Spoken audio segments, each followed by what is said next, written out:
If you've ever watched a cartoon of someone knitting, you might have heard them say a phrase similar to knit one, purl one. Well, in the last series of videos we showed you how to knit. As we can see here, these are knit stitches. But in this video we're going to show you how to purl.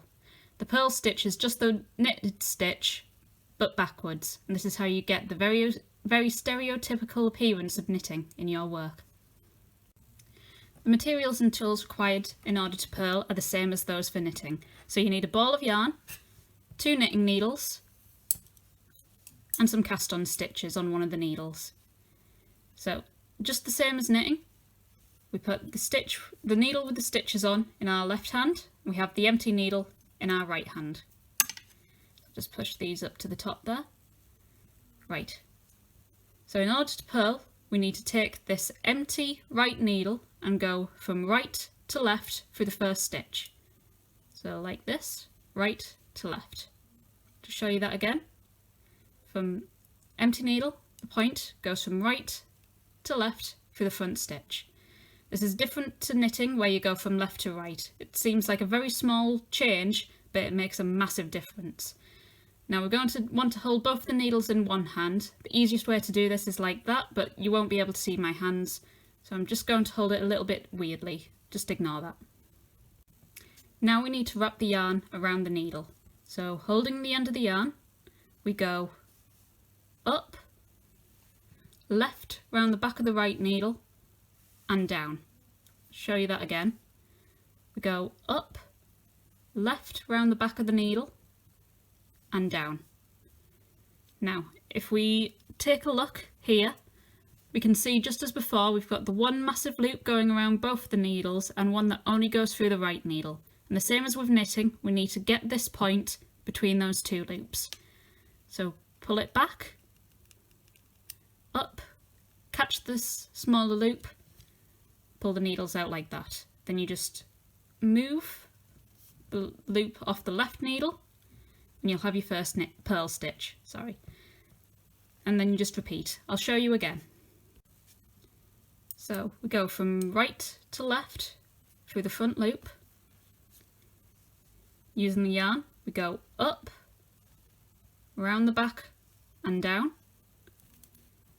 Then we pull the point between the two loops, so we catch the smaller one and we push the left loop off the needle. And again, we go from right to left through the front loop. Using the yarn, we go up, round the back and down. Push this point down and up through the loop. We push that one off. And we keep going on like this until we reach the end of the row. And this is the purl stitch. And now you've learnt all the unique types of stitches that's in knitting. The only steps from here is how to make them look fancier.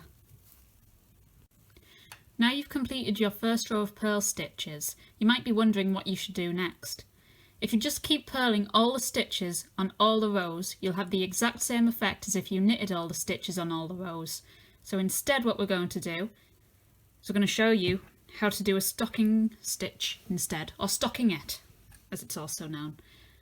So once you've done your first row of purl stitches, next thing you want to do is just do a row of knit stitches all the way to the end. Exactly the same as we'd shown you before.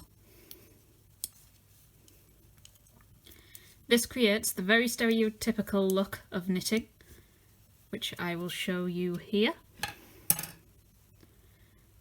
So that's how you get all these little V's. And on the back, it'll all look like purl stitches. That's just how you do a stocking stitch. So now I've done 2 rows, 1 row of knitting, 1 row of purling. You can see that it's starting to form the V's that we'd like to see. So now what I need to do is just turn it round and purl my next row.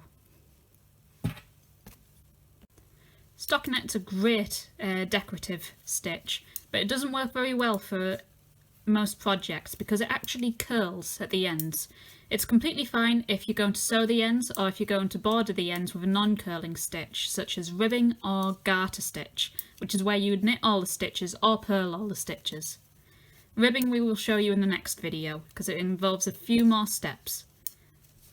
But here we go. So now I've purled 2 rows and knitted a row between them. We can see exactly what we wanted, and this is how we do the stocking stitch, and that's how you get your very stereotypical looking knitting.